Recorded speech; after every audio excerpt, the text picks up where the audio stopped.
Capitalism is great, right? It encourages and rewards those who work hard, it leads to better products for the consumer, and it requires little intervention from the pesky government. However, there are several negative aspects of this free market system, one of which pertaining to the gender system of our society.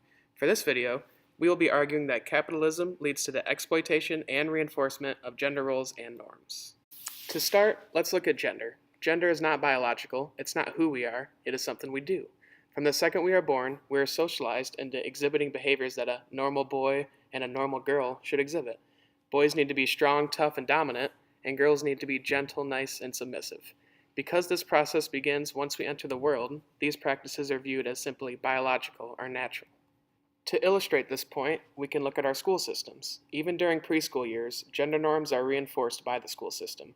They have a hidden curriculum in which, by enforcing punishments for behavior differently on the basis of the child's gender, they maintain the status quo of how boys and girls are supposed to act.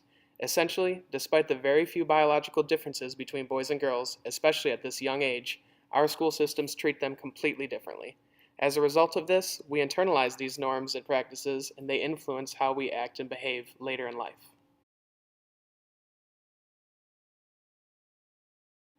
The goal of capitalism is to create a demand for a product in order to profit. As a society, we have created the notion that people must fall into one of two categories, men and women. Companies use this idea to gender just about any product in order to cater to our desires to identify ourselves as either a man or a woman. Through the socialization of gender norms, people will feel that their physical bodies need to fit certain criteria in order to be considered normal and desirable. We are constantly practicing gender performativity, meaning that the act of doing gender never stops, even though we may not consciously be aware of this. Both men and women feel the need to have their bodies be shaped and formed in a certain way that will make them display proper gender norms. In a capitalistic society, companies use this to their benefit. They create products and services, such as cosmetic surgeries and high heels and hair loss products, in order to capitalize on the pre-existing socialized norms of sex and gender in order to profit. Not only does this reinforce gender norms, it also highlights how only those in a high-class category can maximize their gender performativity, as they have the means to purchase the products and services needed to do so. For selling products such as male enhancement pills like Viagra, it's important to highlight gender expectations in their commercials.